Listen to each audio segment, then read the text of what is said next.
Welcome to Canada Bangladesh Social Justice Action Research Alliance. We organize critical and courageous conversations about local issues, global issues connected to equity, fairness, and social justice. We will today engage in a critical conversation about understanding that how language can be weaponized to exacerbate existing social inequality. And I am very excited to have this conversation with Professor Celine-Marie Pascale. Professor Celine-Marie Pascale is leading authorities in the field of how language is actually used to normalize systemic inequality and to deepen, social inequality. Um, in our everyday parlance, we might not actually think about how language can be weaponized. So we will have a very as I just moments ago, I requested Professor Pascal that can we engage in a very everyday, easy conversation, so that we can relate it. We can how we say in Canada is that knowledge translation is that how this can actually help us, to help us to understand our social subjectivities. Professor Pascal, thank you very much for making some time for us. It's my privilege. Thank you so much for the invitation. I would first want to know, obviously, as we always go, we want to know our position. How did you build interest in researching that language and representation and social inequality growing up in the United States, or your positionality, how it actually inspired you to study? Well, there's always some difficulty trying to re-narrate the past. Or the two stories that I tell myself now about how it was then can be a little different than how it was then. But the way that I think about this is that language, I realized at some point fairly early on that language shapes not just what we say or what can be said, but absolutely every aspect of existence, from our worldviews to our very thoughts. We can't have a thought without language. So where does that language come from, and whose interests does it support? When I think about any kind of violence, it always begins with a dehumanization that is something that occurs through language, right? We have ways of rendering people invisible or invaluable or less valuable. And from there, that becomes ordinary. Once you make violence against people, their demeaning language ordinary, then you can commit any kind of violence toward them without repercussion. And the more that violence becomes ordinary, then we have the weaponization of language, where you have an acceleration of practices that lay the cornerstones of material violence and sanction it. And it happens at many different levels, not just, it happens at mundane, conversation, the words that I choose or don't choose, but then it also happens in systems and structures. So that was sort of my way into thinking about language as something that was important to study from a sociological point of view. I've always been interested in inequality, but the way that that inequality becomes a matter of routine is always based in language. And I think it's also important for us to pay attention at the time where we live at the moment. I and when you talk about language, I also think about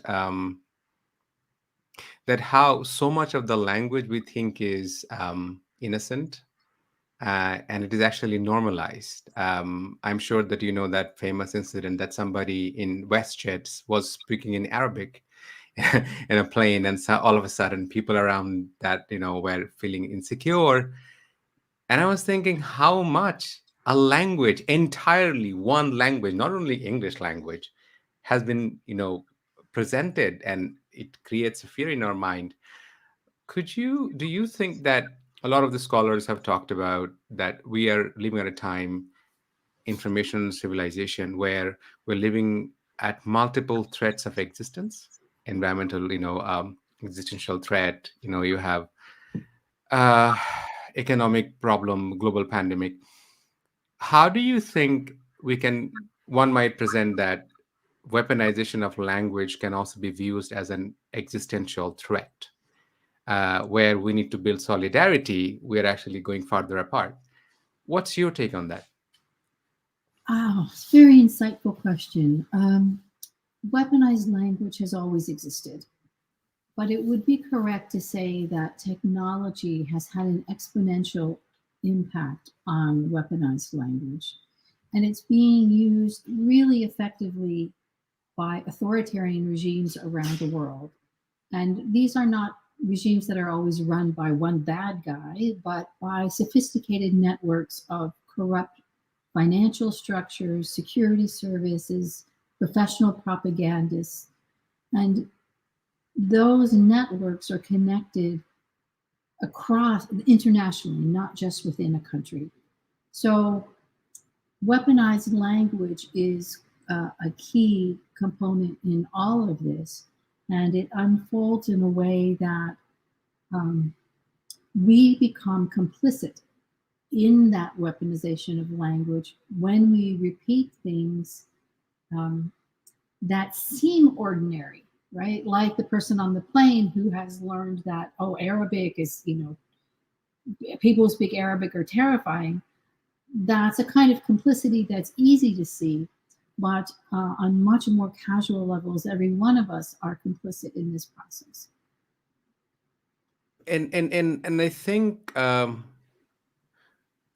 going to speak, from my direct experience, growing up in Bangladesh, and particularly right now we have more than, depending on when you take the data, over million refugees, Rohingya refugees in Bangladesh, who have been victims of weaponized language. And if you look at the studies, that how in just about 2 years, Myanmar's military presented Muslim Rohingyas in a way that they have been demonized to an extent that, you have said it very correctly, that, they have been dehumanized, and, all of a sudden, um, now, if we want to understand weaponization of language in our everyday understanding, could you give us some examples from our everyday life, that basically what is weaponization of language?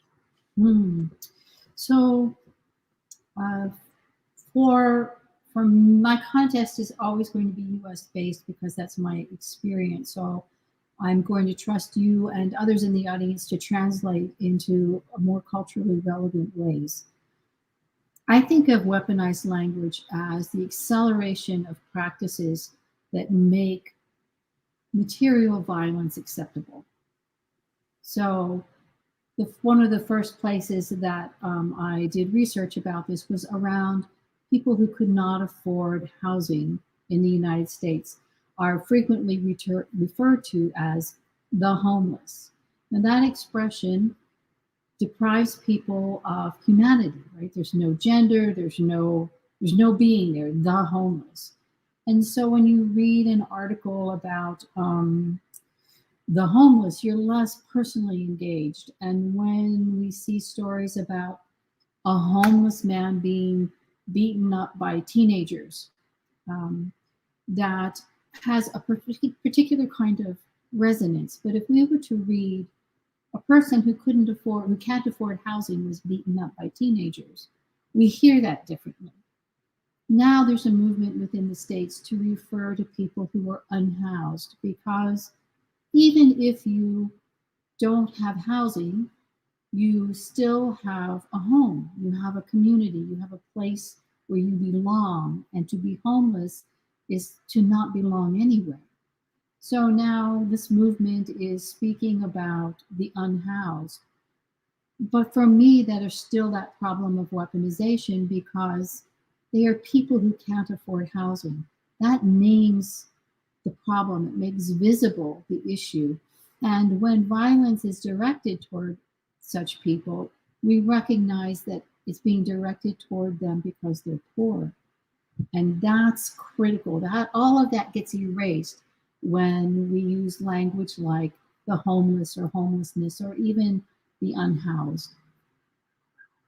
I will give you an example from our cultural, our background.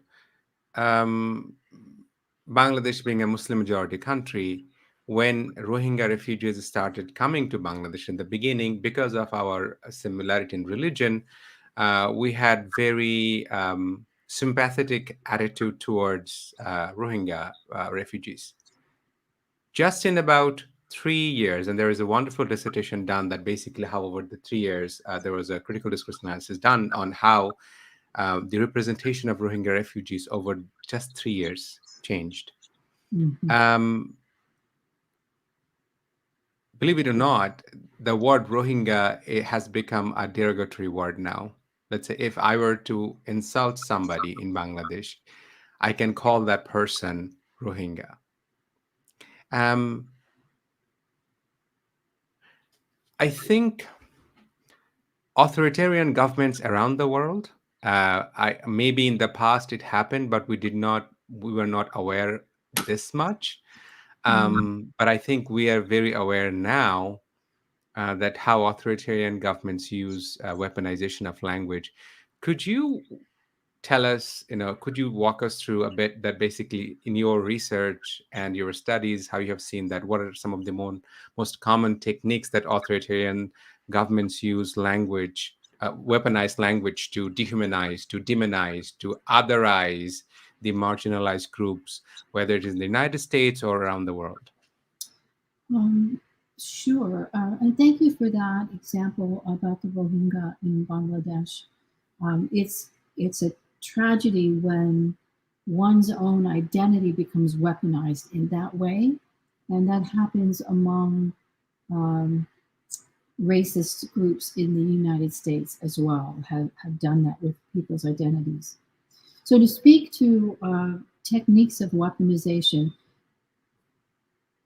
Borowski talks about always, that there's always an elite, a cultural elite that shapes the narrative, and that narrative comes with a lot of slogans and um, a very insular identity. There's a work to create an us and a them, and that's often implemented by someone who's very charismatic, who becomes the figurehead of that movement against a group of people.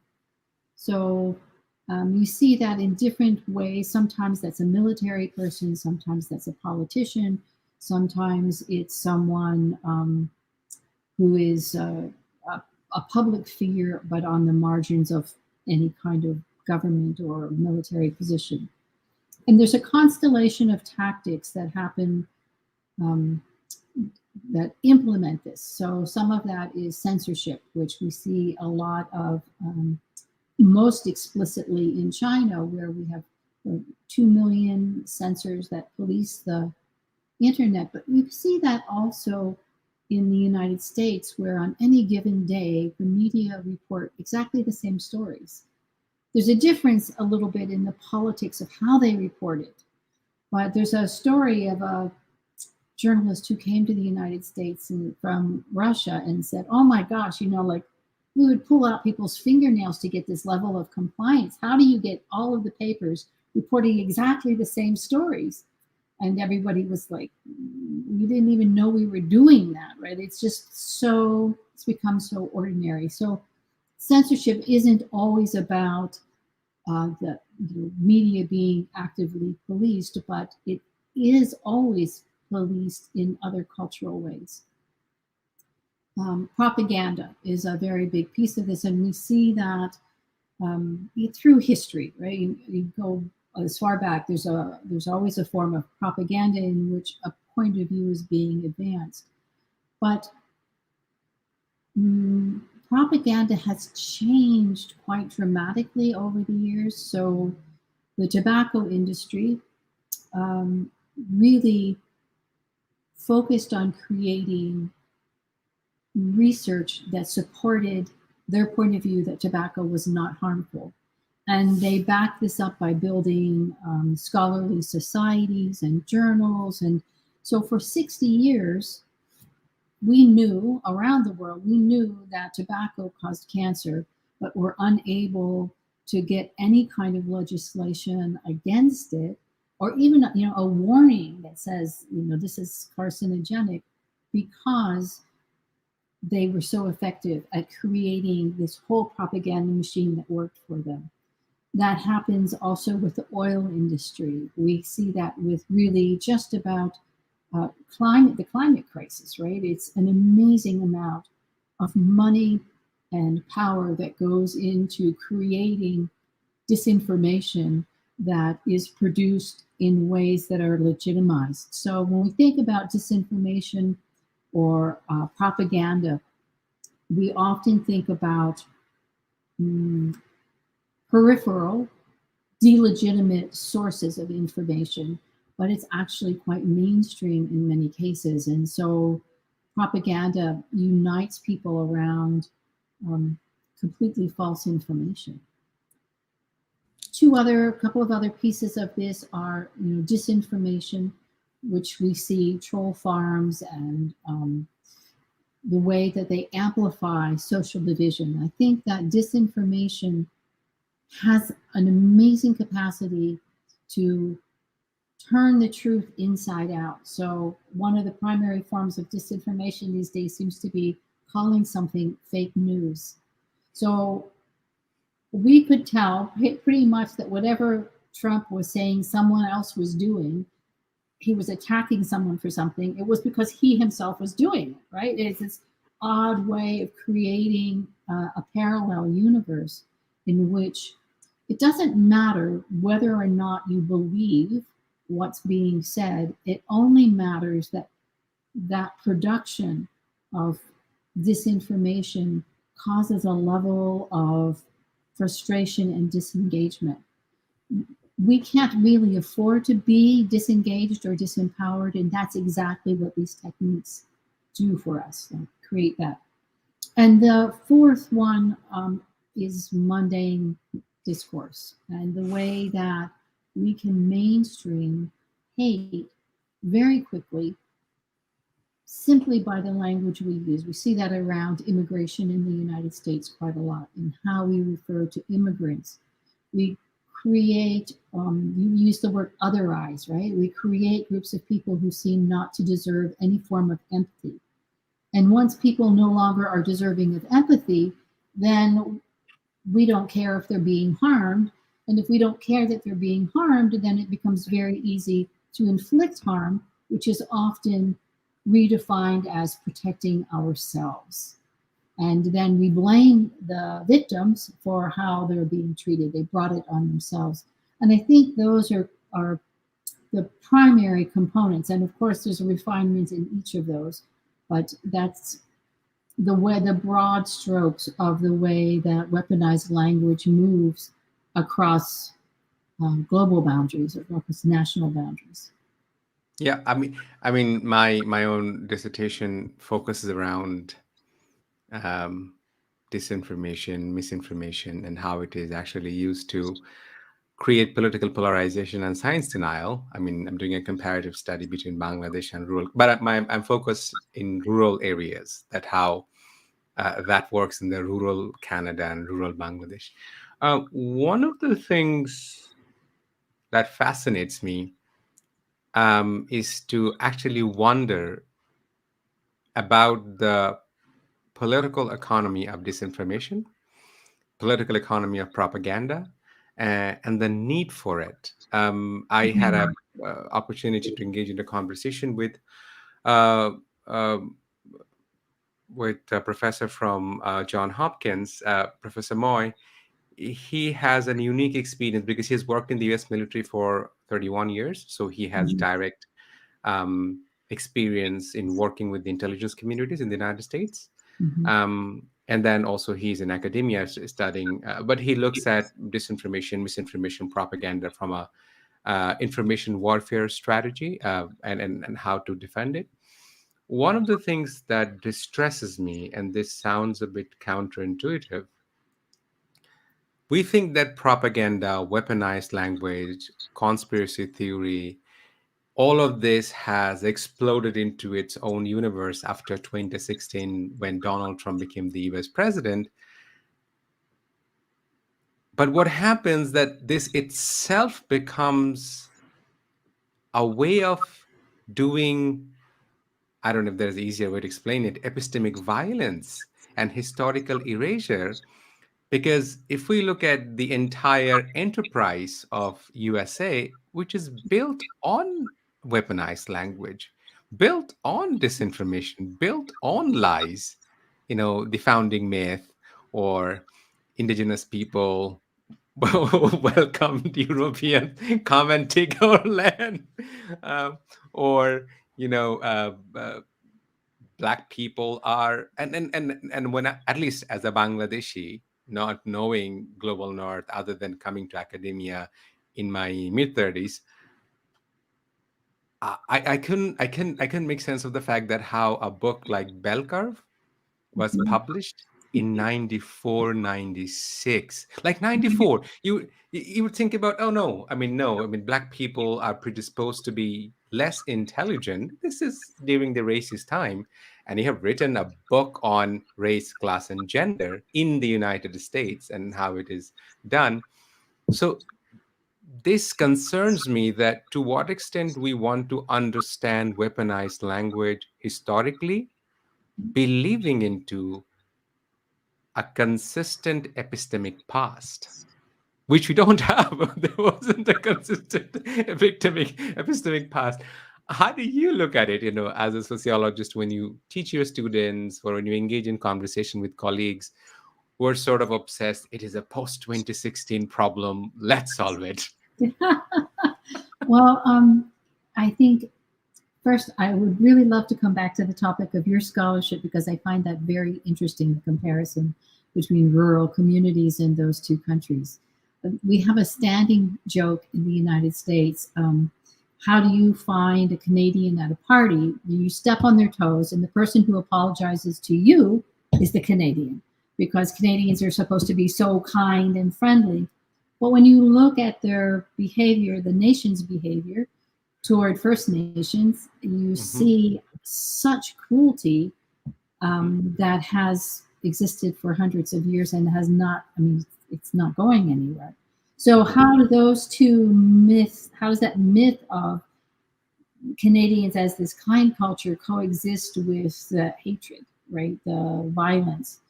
Those two things always go together. They're not contradictory. It's part of how hegemony operates, how power operates to create privilege requires some form of violence. Right?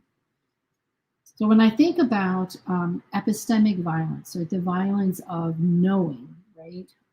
How do we learn things? Now I've written, excuse me, I've written a few articles, and I have to say that the field defining work of scholars like Chakrabarty, Manolo, Quijano, Lugones have made enormous contributions to decolonizing intellectual thought. That in um, in scholarship, no matter where you are in the world studying, the journals that you publish in, the scholars that you need to cite, the rankings, the theory, the methodology, all of that comes from a colonial mindset. All of that comes from discourses in the North Atlantic. So it's very difficult to ever step outside. We don't think of that as being weaponized language, and yet it is. It's embedded in the very ways that we do scholarship, ways that we recognize valid scholarship.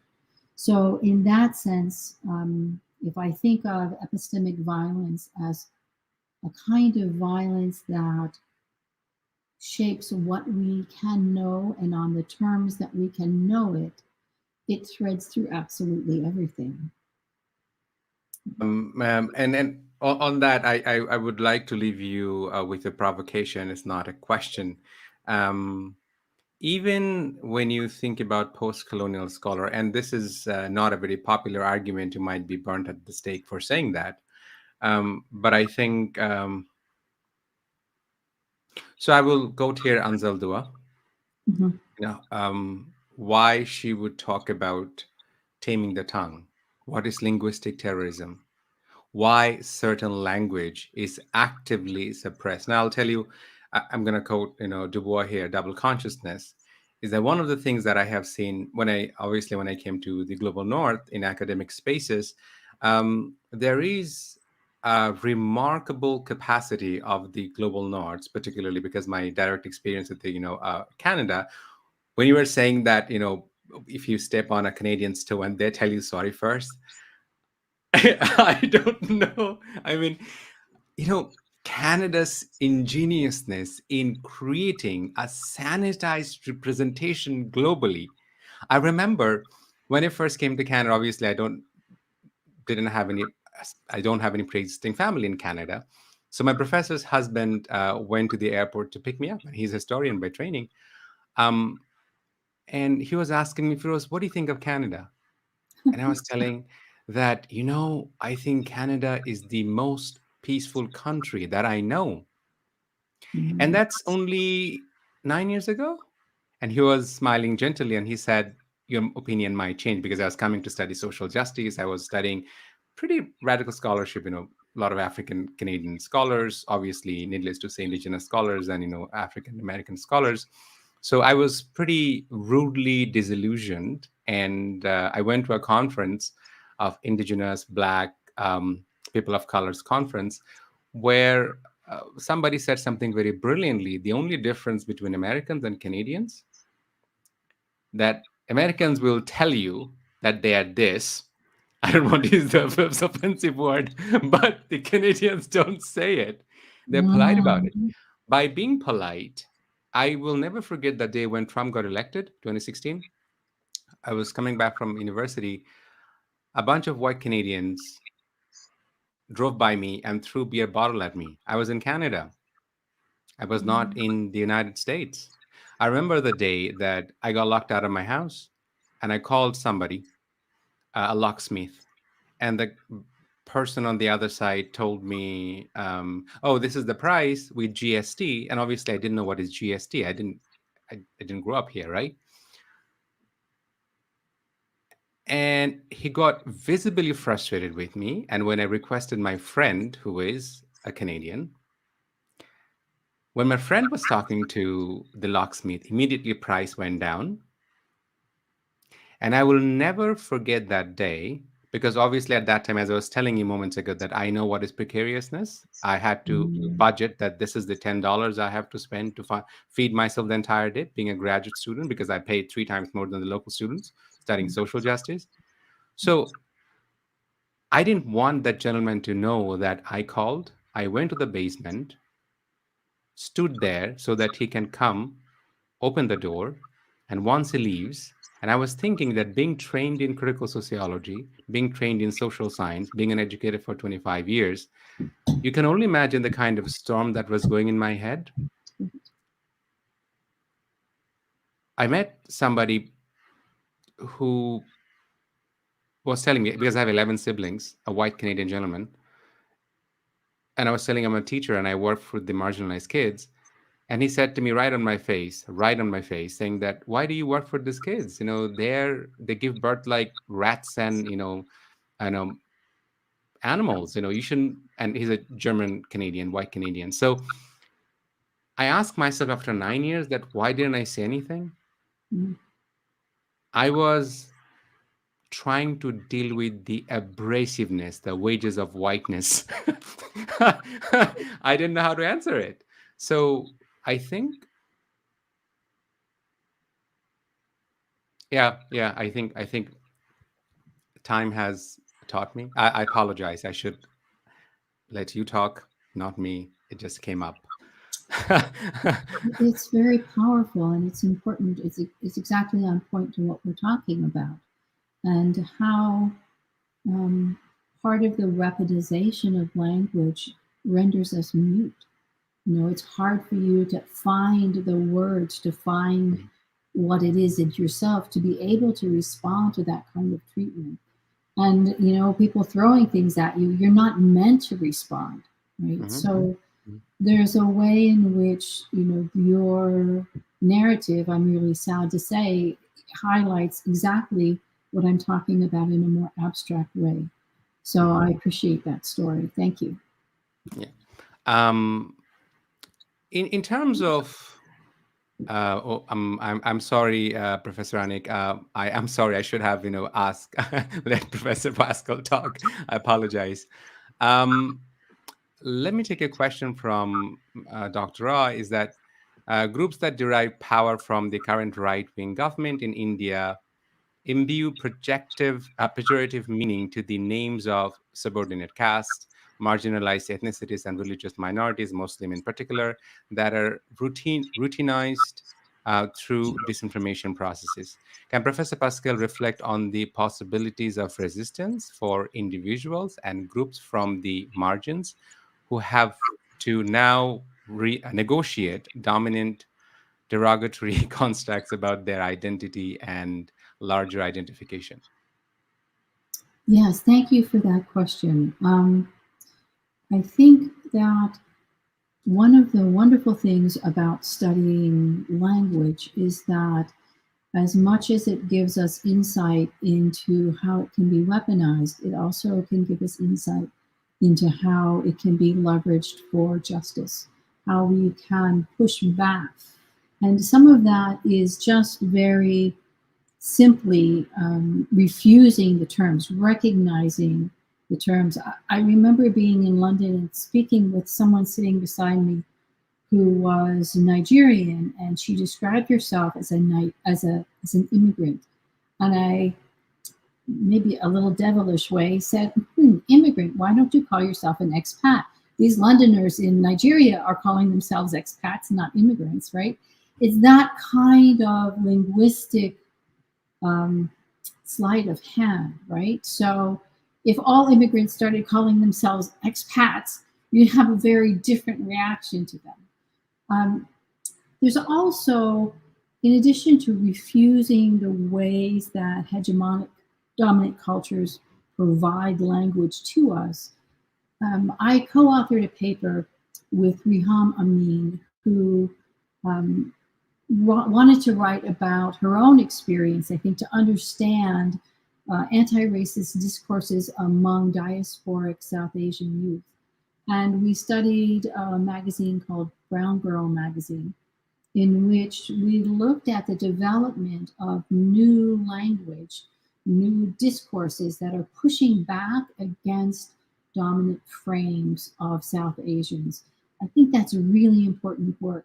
So it's not just a matter of resisting what's there, but actively investing in what we want to see so that there becomes multiple discourses for being able to talk about Rohingya or Muslims in general, or and so let me do a little regression. There was a story that happened to me in a parking lot where I came out of a store and was unloading with my spouse, Mercedes Santos, unloading our purchases into the back of the car, and someone came up and said, "Oh, may I take your cart?" Sure, and pretty soon she's telling us that we look like sisters, and she's asking if we're sisters. Mercedes and I look nothing alike, and I know what she's going at. Mercedes knows what she's going at. So she puts her face up against mine and says, "Do we look anything alike?" And the woman steps back and says, "Well, no, I guess not." And so Mercedes says, "Well, when people live together for a while, they start to look like each other." The woman looks at her, and then she steps back and she yells, "Oh my gosh." Now, this is, 2016. Trump has just come in. We've had Obama. She steps back and yells, "Oh, you are a living abomination." But Oh my God.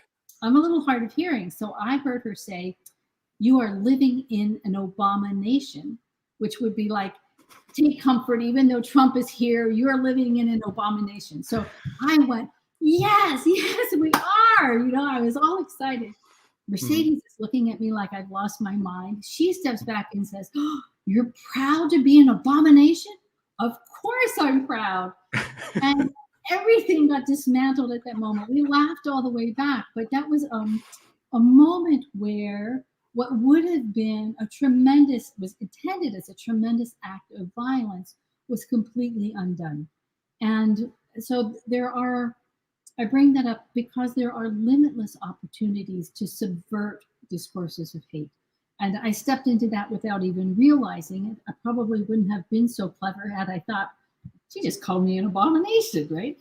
So there are ways through language that we consistently have to be searching for and amplifying the discourses that we want to situate us in the world.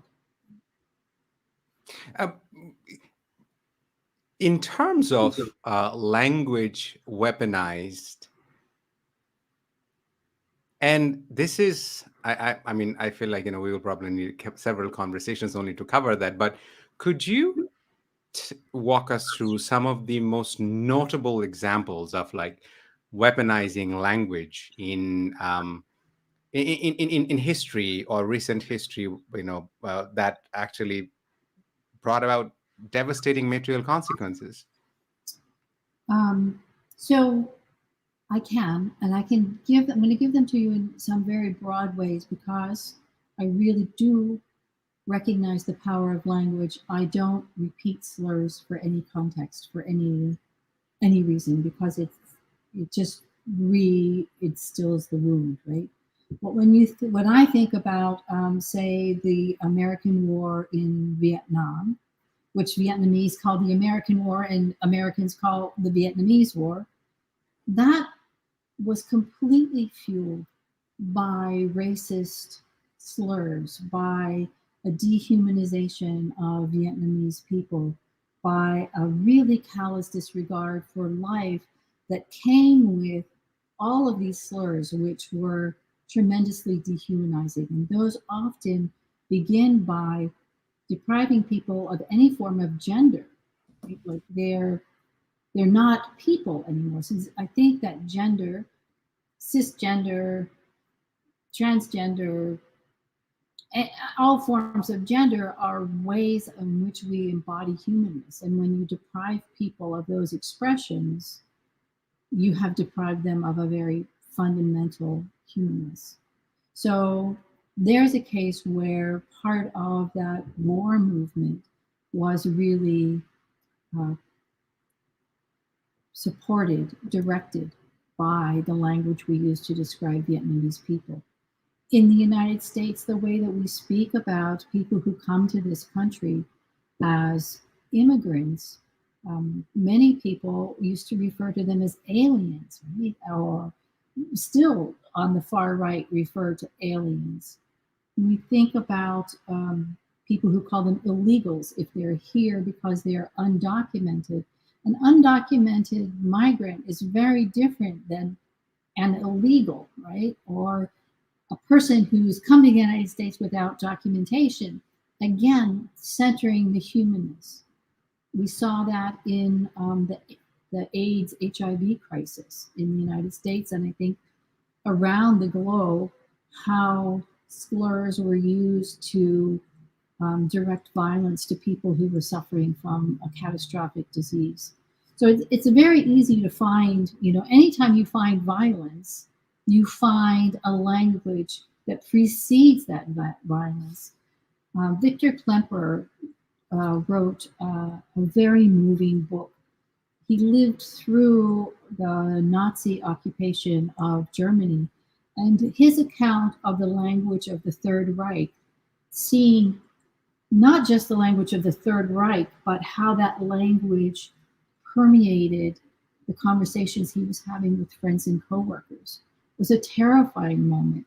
And that weaponized language it's not only slurs or euphemisms for violence, so it includes those, it shapes the public discourse around perception, opinion, behavior that really is terrifying for people who are targeted. And I think one other prominent, at least in my head, is that calling Black single mothers welfare queen in the United Absolutely. States. Absolutely. Um, and there are many, but particularly I think even the Central Five, the Central Park Five, how they have been presented by the media, and this beats me, and I don't have any answer for that. If nothing is outside text, literally, there is. I can't say anything. I mean, quoting Derrida is that I don't know what is outside text. Why, at least in social science, we see that this study is not sufficiently studied, the weaponization of language. I mean, you are a sociologist, you are a researcher. Why do you think it is so? That might be the question of my career. So I think that until very, very recently, sociology looked upon language and studies of language, whether they're discourse or mundane interaction, as secondary to social life, not as fundamental to it. And so sociologists they look through language, right? We're doing interviews, and the language is just how we're communicating. It's insignificant. As a discipline, sociology has been very slow to recognize the value of language. And I think part of that is connected to the difficulty of knowing how to study it. Because sociology initially was very much intent on being a science, there needed to be a scientific way. And so you get things like ethnomethodology or conversation analysis, more so than ethnomethodology, even conversation analysis, where you're measuring seconds and pauses and going into anything measurable in a conversation. But I think that we understand that the power of language, while it may exist in those pauses, is much larger than that. And there are many ways that we need to be looking at language, not just counting the seconds between pauses or noting inhales versus exhales, to actually get at the circulation of knowledge that's being reproduced in how we talk. And I think that so that's a really big piece of it. And the International Sociology Association has a research committee number 25 that is sociology, language and society. And it has been phenomenal for scholars around the globe who want to study language in a sociological context.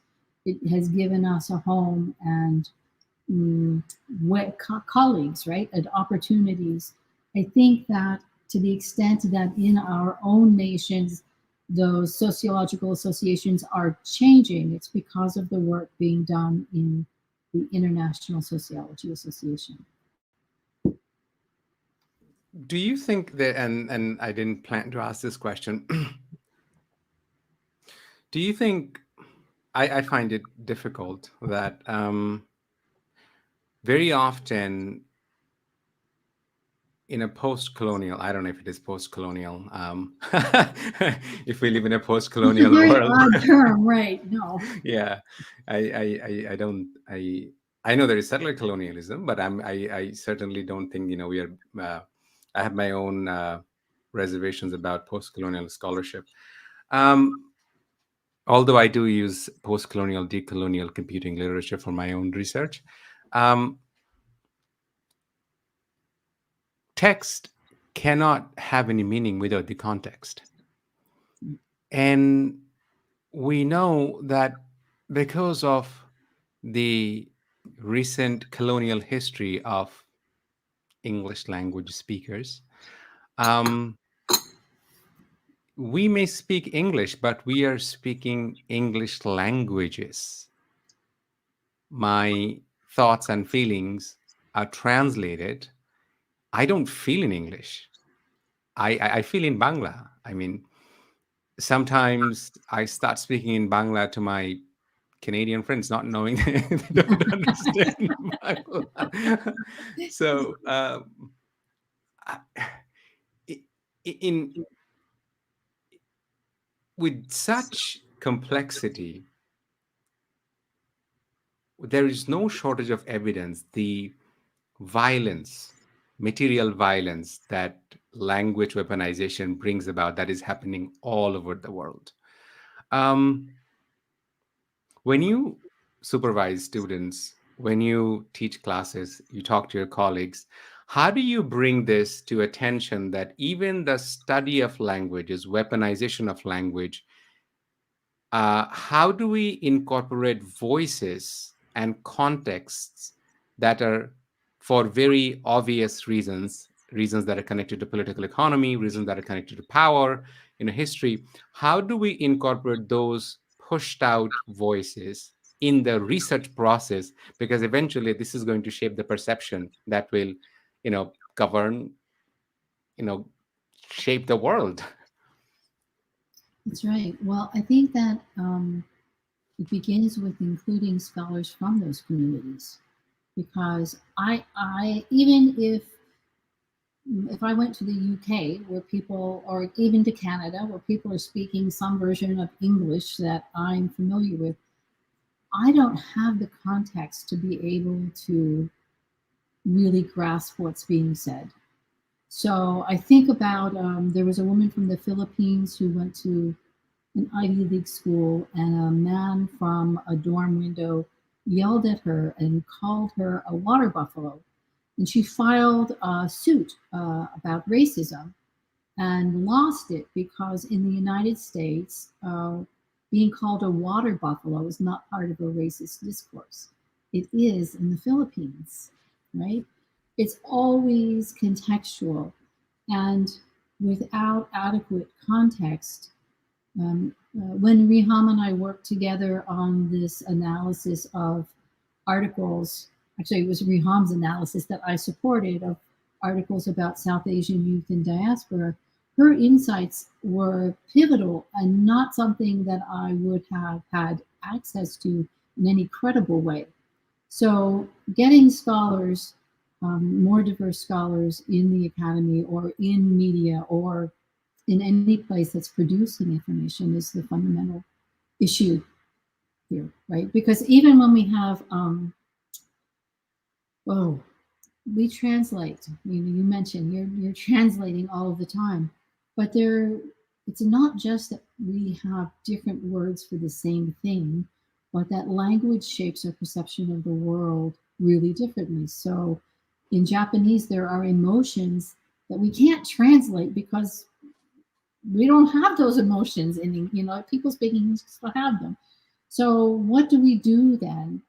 What's been happening is that everyone is forced into this hegemonic use of English. It's everybody, English is the common language, but it is always a kind of violence.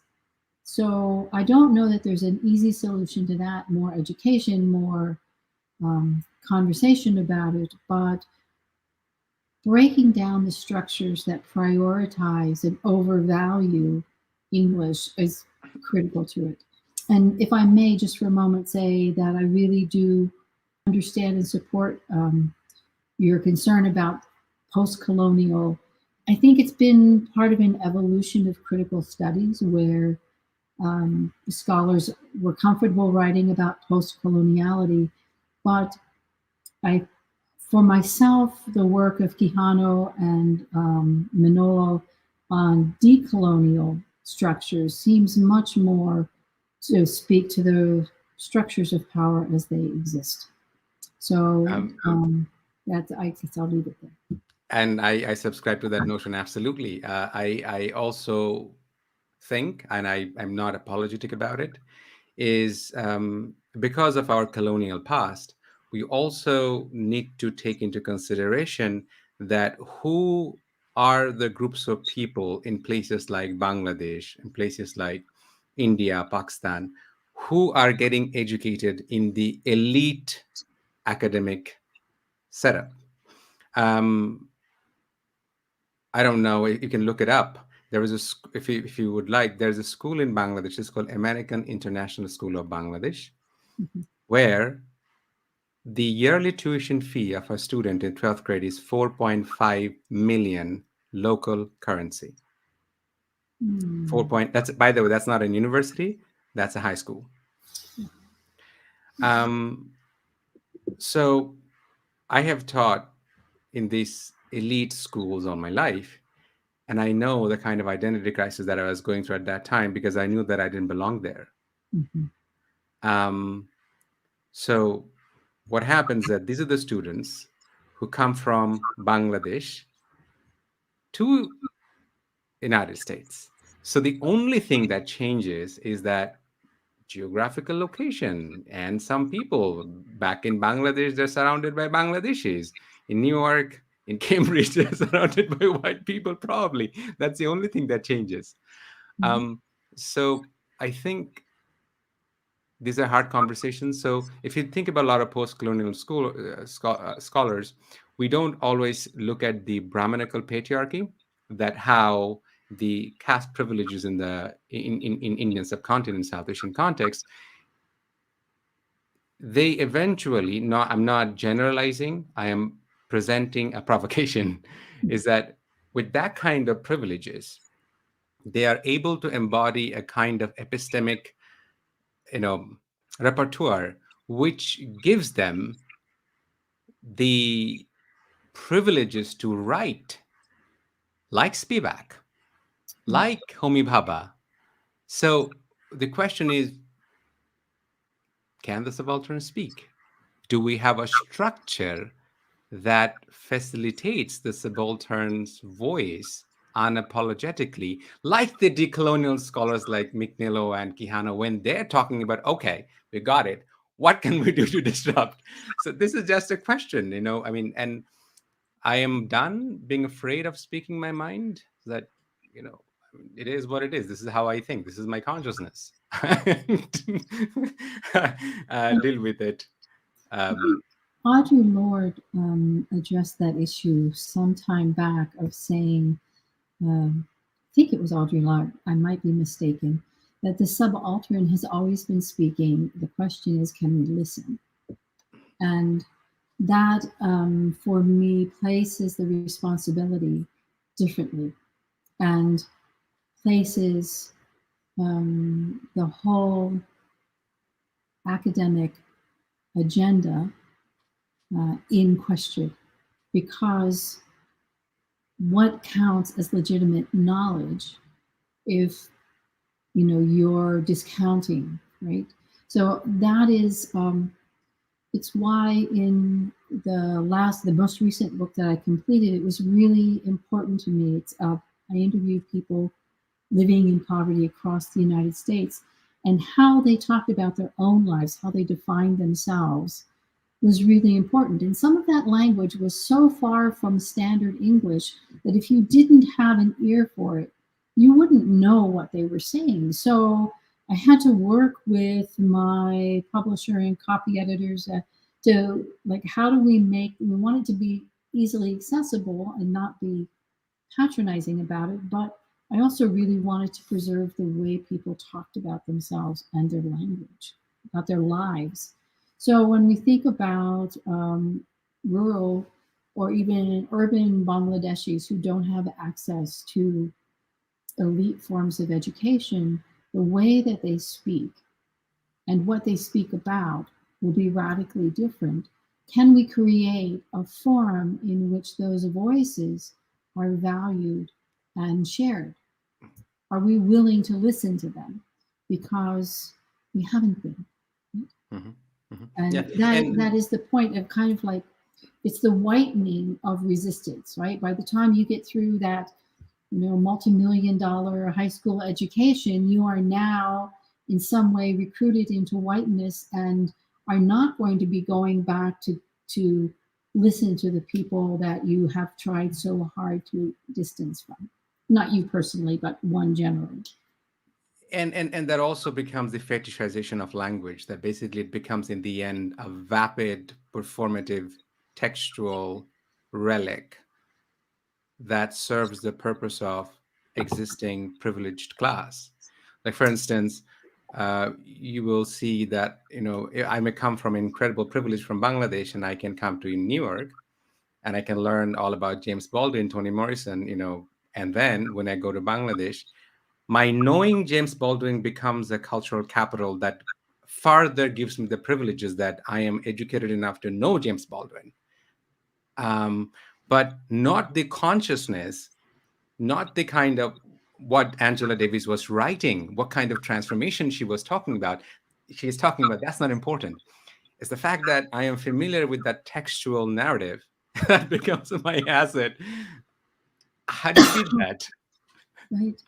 So in the US, we have maybe a parallel situation where, in addition to a substantial population of African Americans who have um, histories in their own family trees of enslavement, we have a lot of African immigrants who have arrived from the elite classes in their countries, whether it's Ethiopia, Nigeria, various parts of Africa, and they have arrived always having been at the top of a cultural hierarchy because every culture has its hierarchy.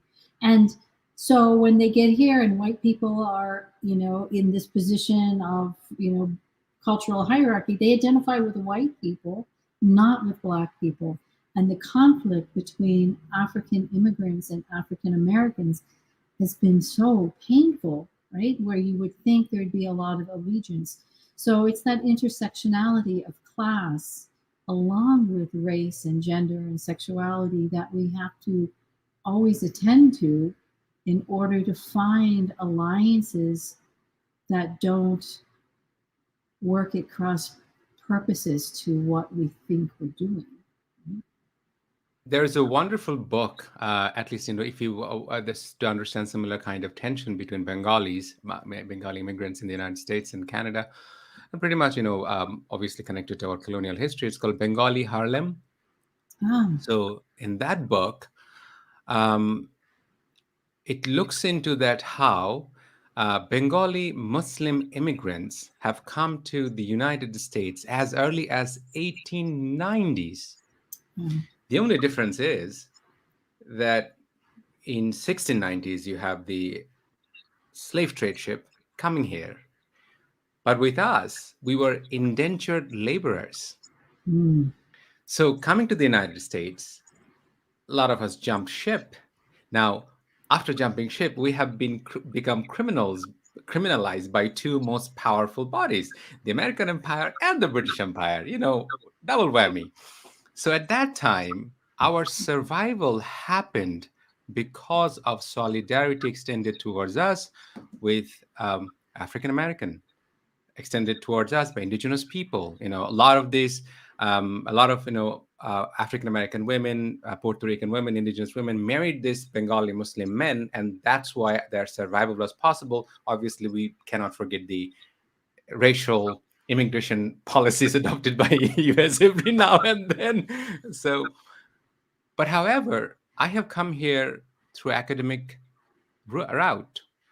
So my coming here, if I did not come from the background that I come from, I don't think I would identify with the African American uh, intellectuals, classes, or indigenous scholars to the way that I do if my epistemology was not directly connected to my ontology. Right. So, and that can rub a lot of people wrong, and I'm not apologetic about it.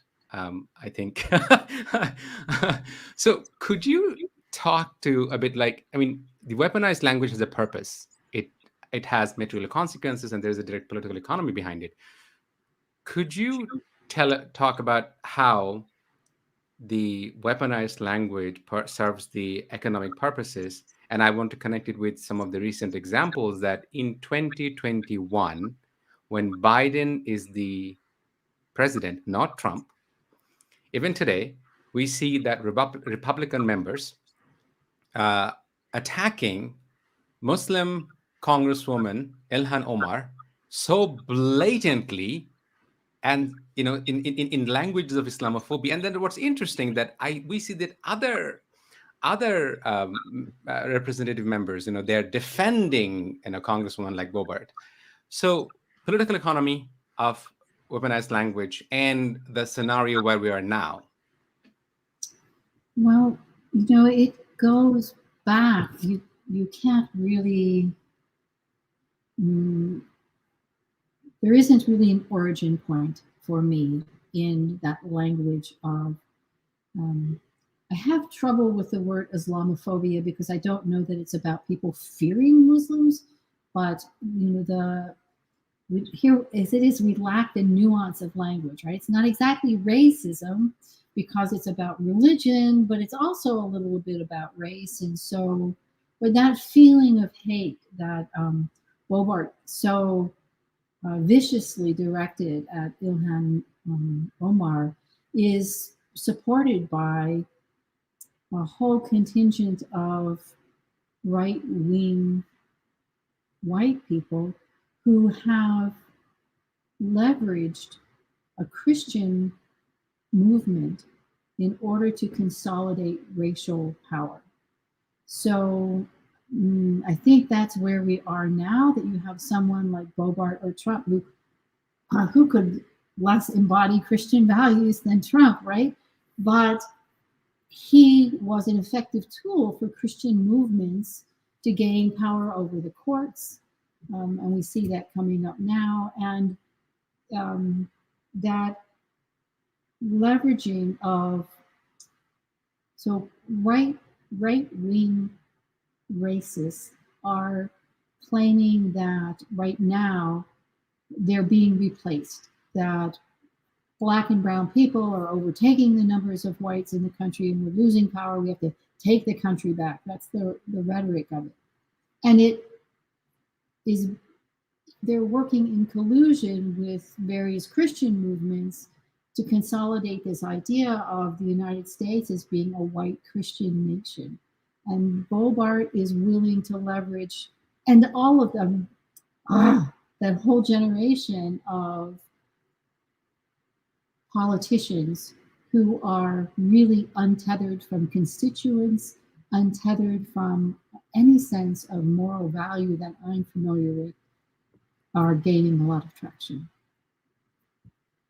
Did I answer your question? Yeah. And I think there's a fascinating book that it is recently published. It's called Fantasyland by Kurt Anderson. Looks into that, and this is as recent. And when I was reading it, I was thinking, oh my God, I mean, I use it for my own research, that as if there was an epistemically consistent past in North America, in Canada. Mm-hmm. So it sort of goes that how the America idea of America is built on lies of what you just have said, is that Christian white nation. So, we think that when Donald Trump says this, we don't want people from the shithole countries, or, why more people don't come from Norway. This is not separate. This is not new. No. This is not new. So, yeah. I think all countries have some form of national mythologies that they're really attached to. And in some, they may line up better with their histories than we're seeing here, but we're very fiercely proud of being a democracy, and people came here for religious freedom, but now there's an effort to take away religious freedom. There's always been an effort to infringe. Native peoples have had their religions criminalized, so there's never really been religious freedom for all. And when we went to a democracy, only 6% of the country were eligible to vote. They had to be white, landholding men. So there's never been a democracy in the United States, although we're so attached to that, right? And until we have a kind of reckoning with the gap between language and reality and the way that that language masks the reality, we don't have a hope of making progress. Yeah, I mean, if you look it up, you'll find that one of the governors of Massachusetts wanted women to cover themselves in public. So, when we see Muslim women, doing hijab, and we go all bonkers, like, but what's the history of United States? Right. That's something. Now, what are some of your worst fears when it comes to weaponized language and its dissemination through a global imperial digital infrastructure? Because if I want to give example of United States, only 10% people who use social media, Facebook, are from United States, but only 90% of its budget to control disinformation, hate speech, Facebook gives it to for United States.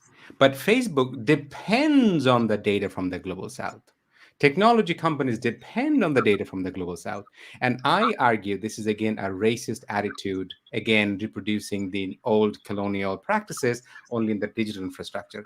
What are some of your worst fears when Oh you think gosh. about dissemination of weaponized language? Sorry. You want to end on worst fears? There's kind of no end to my worst fears. I have to say that the splintering, the splintering of knowledge, of belief, of identities around the globe is really powerful, and it's being that splintering. It's almost like there's a sledgehammer that's been taken to the world's population, right? And that sledgehammer is, in many ways, social media. Right? It's the technology that has exasperated the inequalities that we're seeing now, and the disinformation about the climate crisis. The numbers of climate refugees who already exist are constantly being erased. When you look at what's happening with people coming from Libya into Europe now, the camps, it's terrifically horrifying. In the United States, which was once thought to be, not claiming that it was ever true, but was once thought to be this beacon of democracy that sort of held democratic countries in alliance, that was shattered by Trump. And now it looks like, when you look around the globe, authoritarian countries are really consolidating power within their nations and working across. And that happens through this weaponization of language as well. Right? If you look at what happens in Poland, it's not that different than what's happening in Brazil. It's very similar kinds of things. So I think that we have good reason to be quite afraid of what's happening in the world, or what we're looking at coming down. But I also believe that there is reason to have a kind of radical hope. And here I use the word radical to mean, really a belief that our actions will accomplish something. That just as language has been so powerful at being destructive, it can be that powerful at healing and at bringing people together. We don't have we're not going to get justice for Facebook and what they're doing. We're not going to get justice for corporations that have infiltrated governments around the world. That's how it is. but we can create something else. And it's a matter of understanding what we want to create and setting about doing it. Because if we allow ourselves the luxury of being paralyzed with fear or being disillusioned and disheartened, then we won't be able to, we'll be helping, right? Like people can take so much, but then we end up giving, right? Giving away things. And I think that there's a reason to be constantly directing ourselves to this horizon of hope rather than one of fear.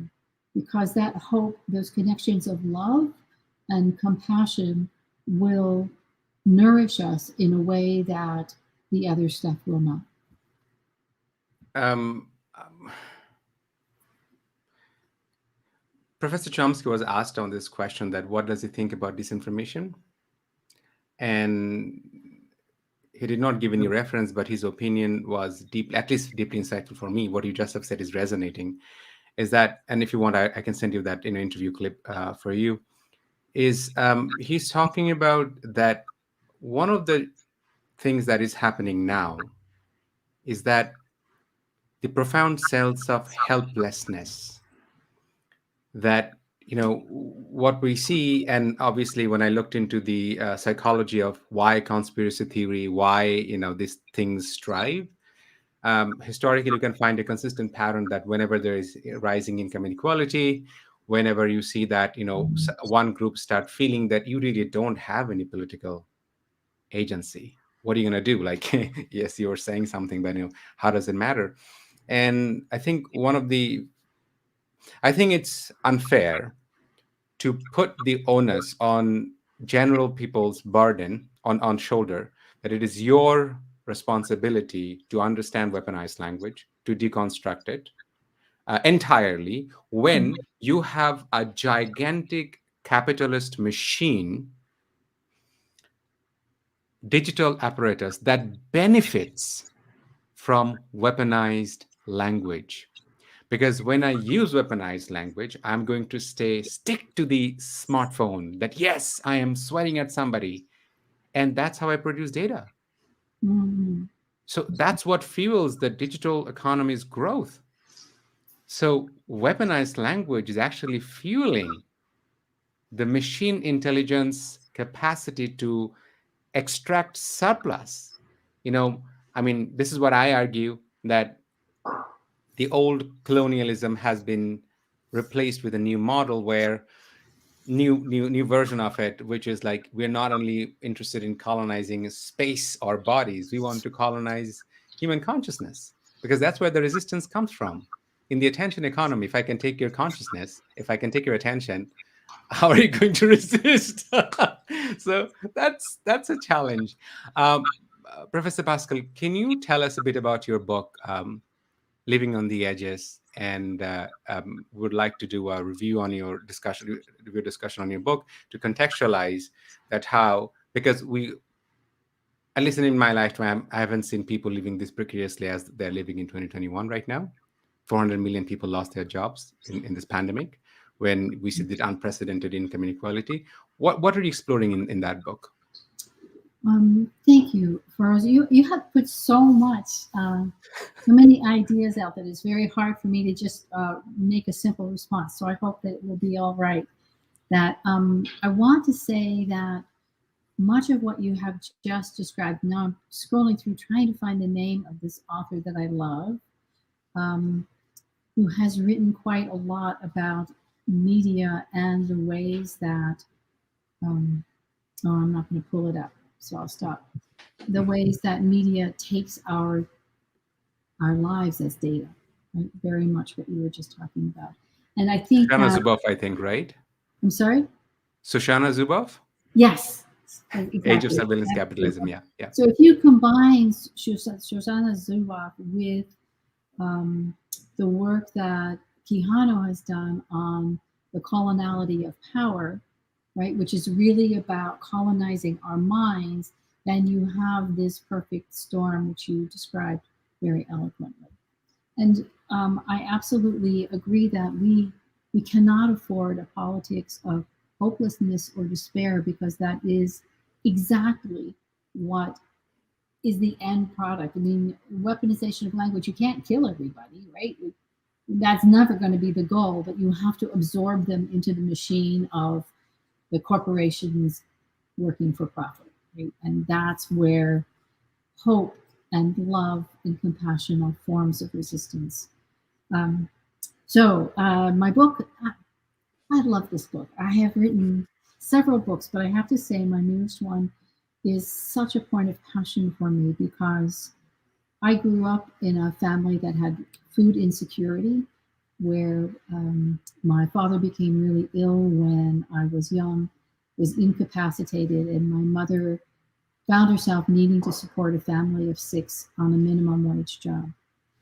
So I have some experience with living. It's not just living in poverty, with living with not enough, but not having a future. One of the things that that kind of poverty takes from you is a vision of the future. How could things be different? What do I want to do? Career, no one had a career, right? We were just hoping to keep food on the table.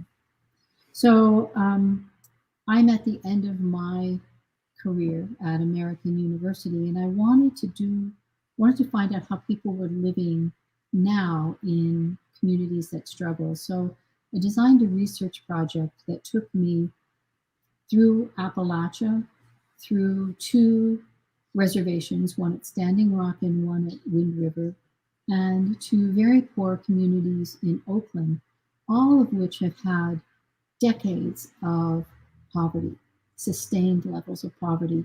And that affects not just the people who are poor, but even wealthier people living in those communities have a particular quality of life because of the economic limitations.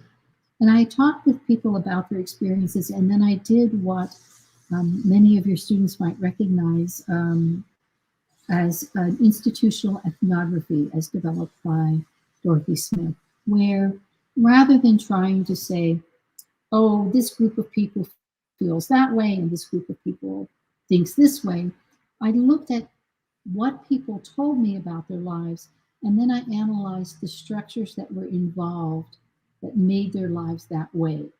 So when someone talked about having a toothache, I looked, but couldn't afford dental care. She was going to take out a loan in order to get dental work. I looked at the terms of medical loans in her community. When people had trouble with not having access to clean water, I looked at environmental toxins and how corporations and governments have colluded to suppress information about the pollution that industries were creating. So that's kind of the book. And then it kind of takes apart mythologies that are so cherished in this country about democracy, about who supports Trump, about how the pandemic unfolded, and ends with a chapter that comes from a place of vision from the people that I talked with, things they wanted to see happen, things that they believed would make a difference. And I was so surprised because none of them would have identified themselves really as being on the left, much less radical, but their solutions, their desires and hopes were incredibly radical. You know, like they didn't really believe the government was in any way invested in their care anymore. And that's not a small thing. So the book is Living on the Edge When Hard Times Become a Way of Life. It just came out from Polity, and I could not be more excited about it. And thank you for the opportunity to talk a little about it, folks. Yeah, I mean, and I'm waiting for this to arrive in my library at Guelph. It hasn't yet. Whenever it does, I would like to read through it and engage in a conversation with you. If you could give us another date. Um, I think despair has almost become systemic, Absolutely. and and and I think it's also, and this is my argument. I don't have any evidence, empirical data for that. Um, I think despair works very effectively for political suppression. Is that, what's the point? What's the Exactly. point? Um, and what we call human society depends on shared truth, shared belief. So if we start losing our faith, whether it is institutionally produced truth, scientific truth, or social truth, we are heading towards not a very happy future. Um, so that's some of the things that I think about very hard, and something that as a father, I think about what my kids growing up, what awaits them, and it worries me, deeply concerns me.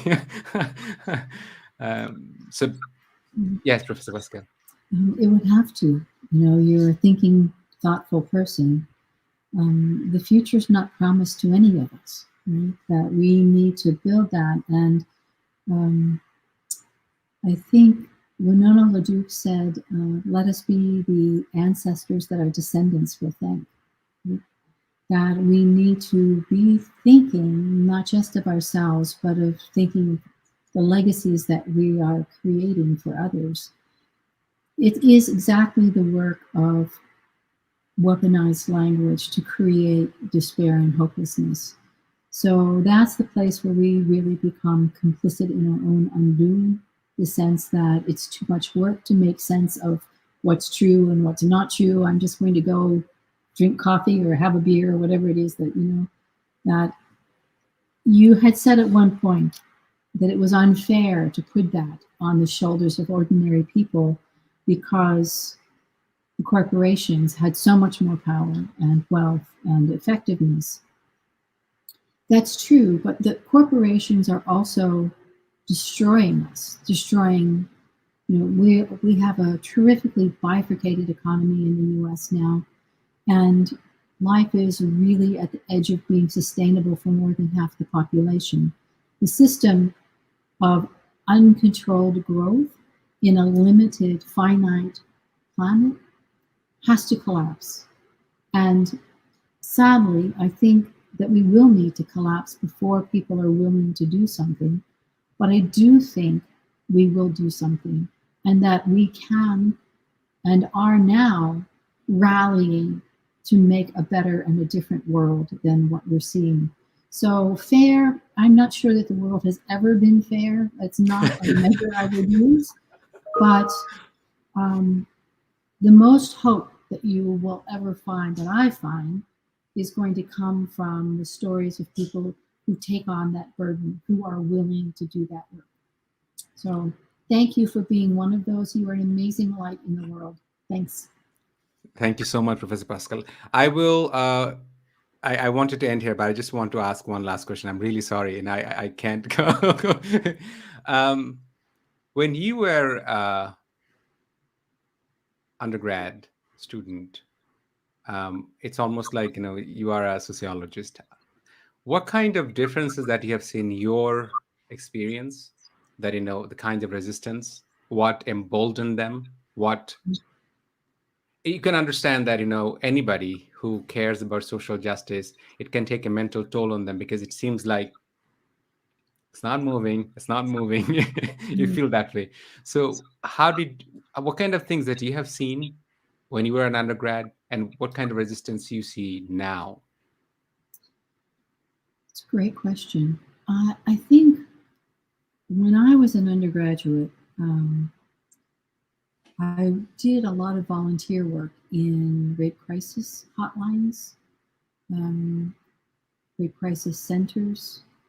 There was a very strong movement to protect women. And that's where I put my efforts, my energies. But I think anything, there's so many things that need to be changed. I would tell my own undergraduates now that you don't need to change everything, you just need to change something. And for us, it was this safer place through rape crisis lines and supporting women who had been raped. It's also self care is a political act. we think of political act as marching in the street with signs and major forms of resistance, and that's true. But just as important, maybe even more important, is self care and community care so that we can live to fight the next day, right? That we can't afford to burn ourselves out, that's not a noble cause. There's a romanticized notion that, a person who wants social justice, whether they're a scholar or an activist, is just going to work their fingers to the bone, and even then it won't be enough, constantly driving. But that is a kind of violence to ourselves and our communities that replicates the very system that we want to change. So when we think about having compassion, care, love for ourselves and our community, how does that manifest? Because there has to be that place for us, or else we have an unsustainable process that reproduces the systems we're trying to change. Professor Pascal, you just made my day. I mean, I will remember this, that self-care is a political act. I haven't heard that. For the first time, I'm hearing it. So thank you so much, and our audience for being with us, and students will listen to this conversation. We look forward to have more conversations with you when time permits you. Couldn't thank you enough, Professor Pascal. Thank you very much. I have enjoyed it, and I really appreciate all of the wonderful questions and the work that you're doing with the Social Justice Action Research Alliance. It's phenomenal, it's important, and I'm really proud to have been able to join you.